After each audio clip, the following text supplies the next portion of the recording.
Gardening Indoors and Under Glass. We're in Part 2, Home Glass, Chapter 19. Its opportunities. So the opportunities of home glass. It cannot be said that America has yet reached the gardening age. There is no doubt, however, that the appreciation of flowers and the liking for things horticultural in general is growing rapidly. The stimulus that compels hundreds to turn with delight to the joy in the creative work of growing things arises from a sound foundation. Comparatively few people, however, realize that this pleasure can be had by them around the entire circle of the months. They look forward to planting time in the spring and accept as inevitable the cessation of their gardening adventures with the first frost. It is to such people that the message of home glass must come as good tidings indeed.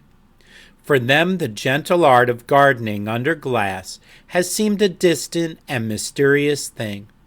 Little indeed have they realized how easily it might be brought within reach, that instead of being an expensive luxury, it would be by no means impossible to make it a paying investment, yielding not only pleasure but profit as well.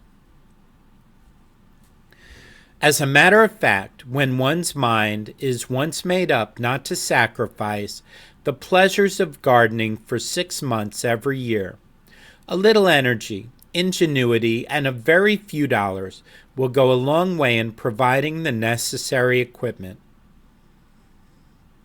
Nor is the care of the ordinary flowers and the vegetables suited for winter use such a complicated profession that the beginner cannot achieve quite a considerable measure of success with his or her very first attempts, provided that regular care is given the work in hand.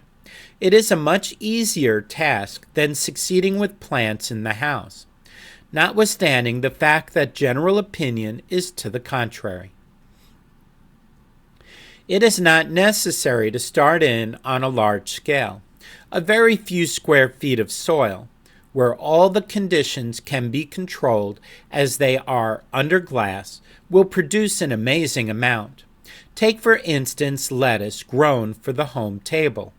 How good it is right fresh and crisp from the soil compared to the wilted or artificially revived bunches one can get at the grocer's. Outdoors, you put it a foot apart in rows 1.5 feet apart. A patch 3 by 10 feet would give you 20 heads. A foot apart, that's 12 inches apart. In rows, 18 inches apart. A patch 3 by 10 feet would give you 20 heads. In the home garden under glass, you set out a batch of Grand Rapids lettuce plants, one of the very best in quality, 6 inches each way, so that a little piece of bench 3 by 10 feet would give you 100 heads, which incidentally at the grocer's would cost you $10 or $12, enough good money to buy glass for a quite roomy little lean-to. See page 164. We're on page 148. Details of construction, etc., are given in the following pages, but the most important thing of all is just to make up your mind that you will have a little greenhouse of your own. If you once decided to have it, the way can be found, for the necessary cash outlay is very small indeed. Now, that was back in 1912, so I don't know what it is today. Think of the variety of ways you could use such a winter garden. Not only may lettuce, radishes, tomatoes, cucumbers, beets, and other vegetables be had out of season, but you can get a better start with your garden than ever before. Put it weeks and weeks ahead of the old sow out in the ground way. And then consider the flowers.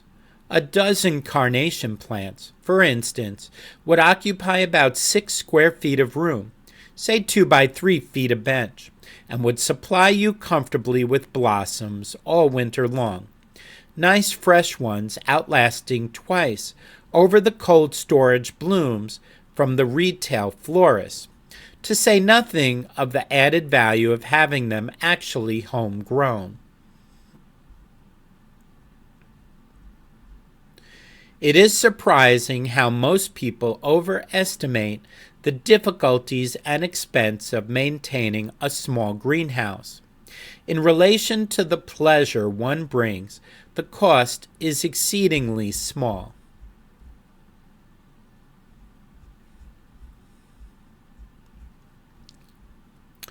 A lean-to type of greenhouse, such as has been built on the east wall of this house, is within reach of almost any owner of a small country place.